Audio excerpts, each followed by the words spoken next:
Hip-hop since 1987.com.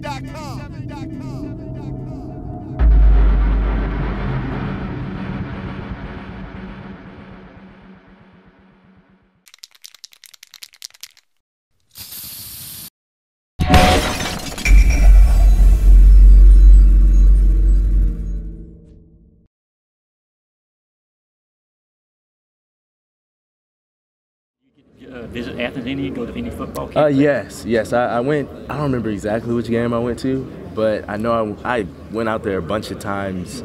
I couldn't tell you all of them, but I went to see Keith play so many different times, and I watched so many games on TV. You know, I've seen a lot from him. Who's your recruiter for Georgia? Oh, I honestly. Lily, wasn't it? I B-Mac. I remember B-Mac. Lily is. John Lily, yes. John Lily. Yeah, he's friends with Coach Malone. What's your connection with Keith? Well, he's my god brother, I like to say, and he's his younger brother Marcus is my best friend growing up, and he's my brother's best friend. So we all kind of grew up together and just had that relationship. Does it hit you up with all these awards you're up for? Oh yeah. You know, we stay in constant contact. So yeah, he's definitely talked to me about it. What does it mean to you to be nominated for the Heisman this year? It means a lot. You know, just what the award means in itself, and I think of it as a team award, and I reflect it to all the successes that our team as a whole has had, and you know, all the hard grind days out there against the defense when we was just knocking heads, and you know, all the O-line boys opening up holes for me, receivers blocking downfield, fullbacks blocking, and you know, all that ultimately is just reflected in me, and I'm just a representation of all the work that has been put in. What's it been like playing under Coach Shaw? What have you learned in playing under him? Yeah. I mean, the big thing I take away from him is just really staying calm in the moment. You know, I'll look at him. It might be a close game. You know, he has that same face on, and he'll come to our huddle and he'll talk the same exact way, and that really kind of goes through the offense as a whole and the whole team as a whole. And just staying calm as a unit is really big, I feel like, in those tough moments. Pac-12 teams like Stanford are used to playing in the Rose Bowl. That Georgia's never been out there before. You played there a couple of years ago. Yeah. What's that experience like to play in that game? Oh, it's amazing. It's amazing. I mean, it's I keep saying surreal, but it really is surreal. I mean, you know the history of the game, and obviously when you step on that field, it all comes rushing at you at one time. You know, it's a truly beautiful experience, and you know, they're gonna have a good time for sure. You think people at Stanford are used to seeing like an SEC team and a Big 12 team playing this game because of the playoff and all that? I don't think yet. It hasn't really hit them yet, but you know, we're excited just to have the opportunity and just to have them come out there and play out there. So that's gonna be good.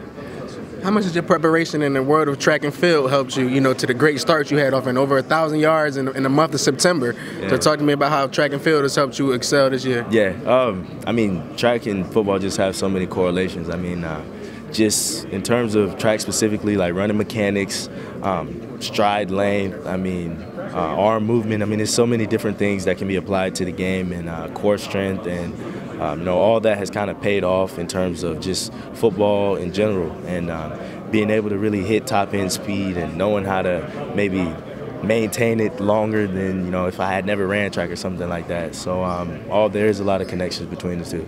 And what are you listening to as you're training? As you're training, or you know, pregame before you actually get on the field? What are you listening to? Oh, it's J. Cole, all the way. Carolina boy, gotta respect. Okay. Got to. Yeah. How would you compare yourself to guys before you, like Christian McCaffrey, Tyler Gaffney, and Toby Gerhardt? Yeah.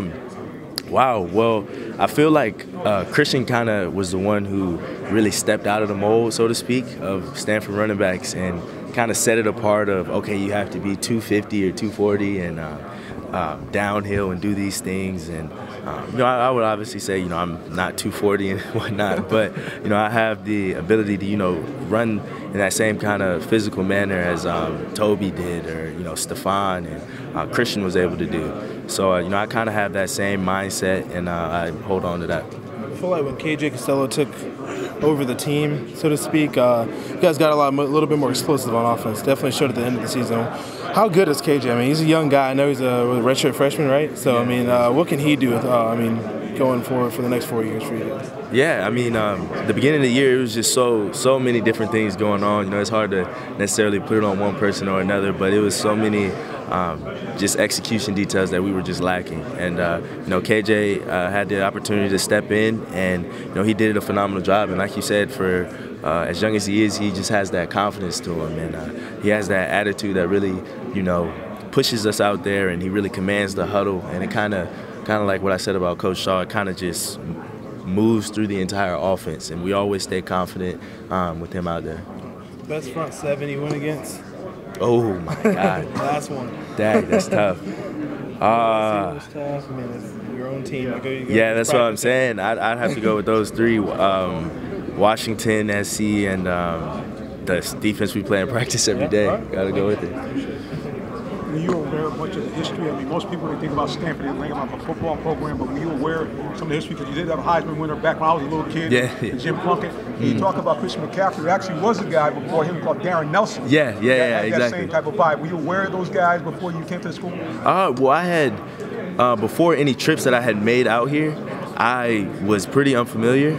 But once I came out here and got a part of the program, and obviously started looking at tape of Darren Nelson and just there's so many different people, Toby and Stefan, and just seeing that mentality that they run with. And on recruiting visits, I got the opportunity to sit down and look through some of these things, and it's just something about that continuous attitude of a Stanford back. It's like upholding a tradition, so to speak. And I'm honored to be the next person in line for it, and I'm happy for it.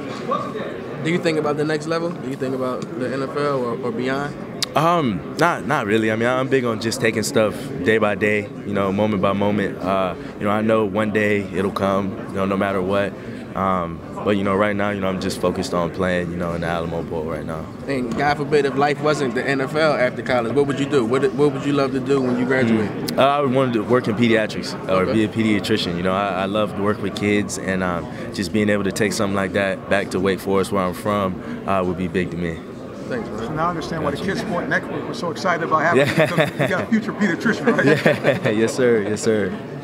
Good luck in the future, man. Thank you.